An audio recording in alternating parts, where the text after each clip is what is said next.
Révision de la Constitution, bras de fer avec l'opposition, dialogue politique toujours en suspens. En RDC, les tensions politiques s'ajoutent à une guerre qui se poursuit dans l'Est. Quelle issue pour le pays? Nous en parlons avec Martin Fayoulou. Bonsoir. Bonsoir.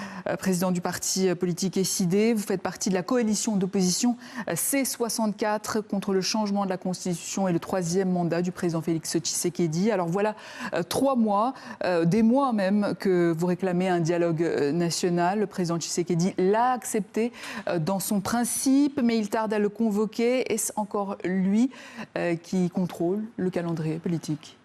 Écoutez, c'est lui qui est aux commandes aujourd'hui. On sait comment il est arrivé là. Il a usurpé le pouvoir du peuple. Et donc nous attendons. Il a promis Alors que... ça, c'est vous qui le dites. Vous continuez à le dire, à maintenir... Ah oui, je continue à le dire que M. Tshisekedi a été proclamé par la Cour constitutionnelle, mais pas par le peuple congolais.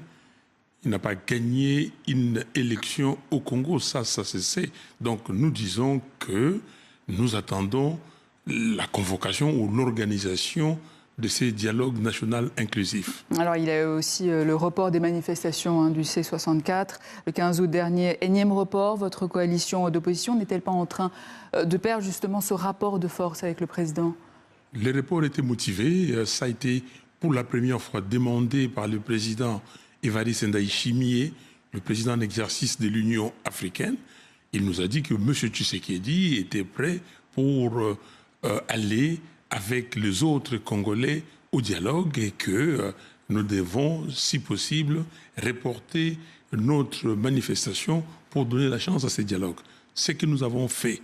Et après, le 17 juillet dernier, M. Tshisekedi s'est réuni avec nos pères spirituels, la Senko et l'ECC, les cardinaux Ambongo et le président Bokundoa.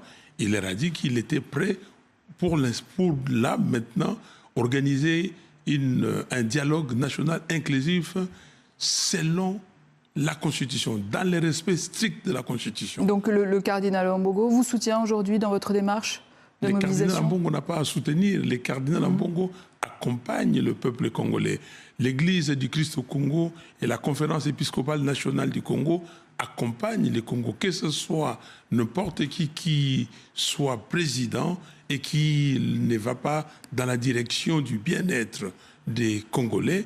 Et ces églises seront derrière le peuple et contre ses leaders. Mais la dernière suspension a eu lieu après la demande du cardinal Ambongo.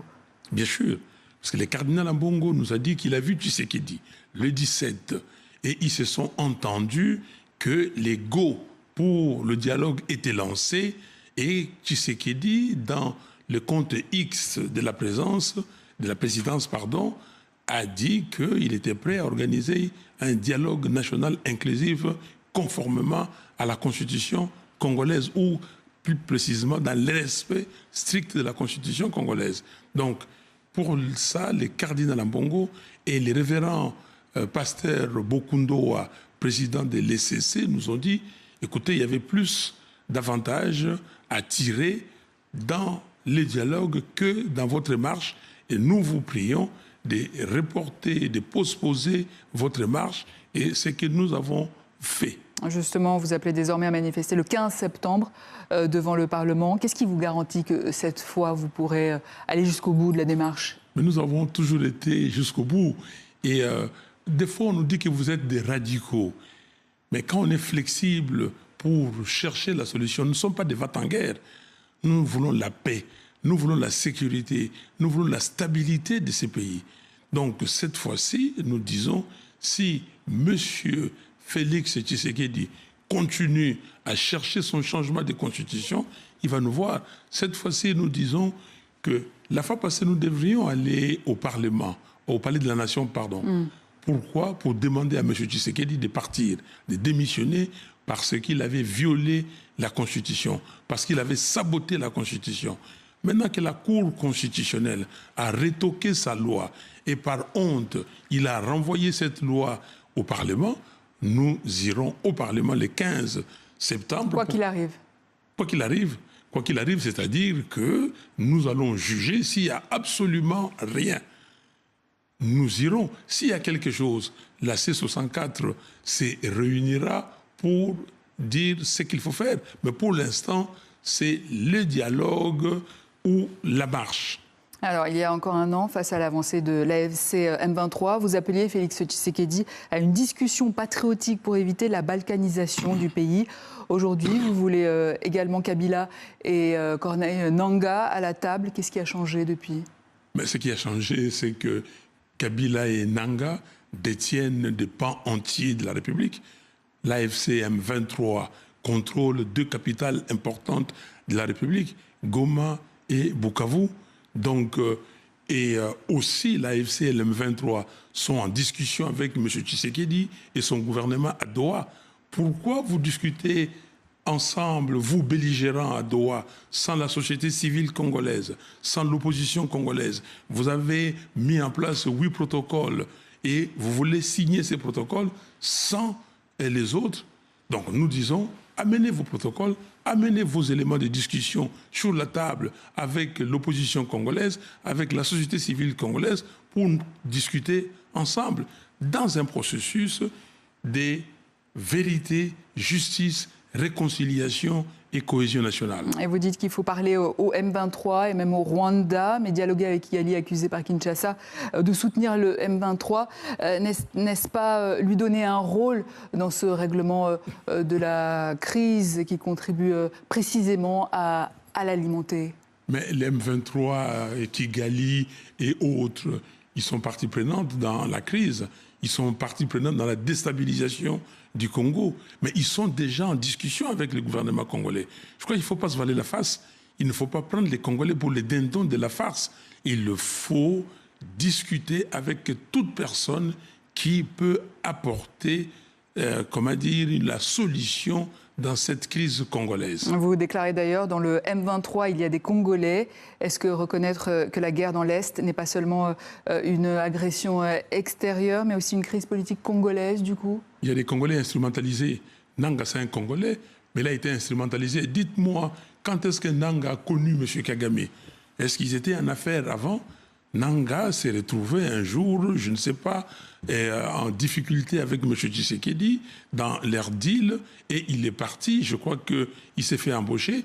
Il y a les maîtres de cette affaire, les coachs qui dirigent tout le monde, et puis il y a des élèves qui exécutent les tâches. Donc il faut qu'on soit clair.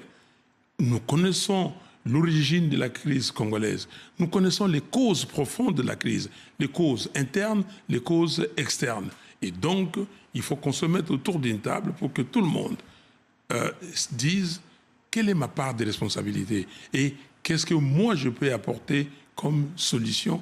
Et on trouvera une solution qui va satisfaire tous les Congos. Et même si, comme vous le disiez au début, vous contestez la légitimité politique du président Tshisekedi et vous demandez aujourd'hui un dialogue qu'il serait amené à convoquer. Donc vous reconnaissez désormais qu'il est un interlocuteur incontournable dans cette crise. Il est un interlocuteur incontournable, comme tout le monde est interlocuteur incontournable. Tshisekedi est illégitime, ça on le sait, mais il est légal simplement parce que la Cour constitutionnelle a dit qu'il était là. Il est là, mais il sait qu'il n'est pas légitime. Vous voyez, quand vous lisez notre Constitution, on va vous dire, depuis 1960, nous connaissons des crises récurrentes et des crises dues essentiellement au manque de légitimité des institutions et de leurs dirigeants. Tshisekedi est illégitime, c'est pour cela qu'il n'arrive pas à avancer. S'il était légitime, tout le peuple serait derrière lui. Donc aujourd'hui, nous disons, allons au dialogue, pacifions le pays, assurons l'intégrité territoriale de notre pays et organisons les élections. Pourquoi? Parce que en 2028, élection ou pas, qu'il le veuille ou pas, Tshisekedi doit partir. Martin Fayulu, merci. Président du parti politique SID, vous faites partie de la coalition d'opposition C64. Merci beaucoup.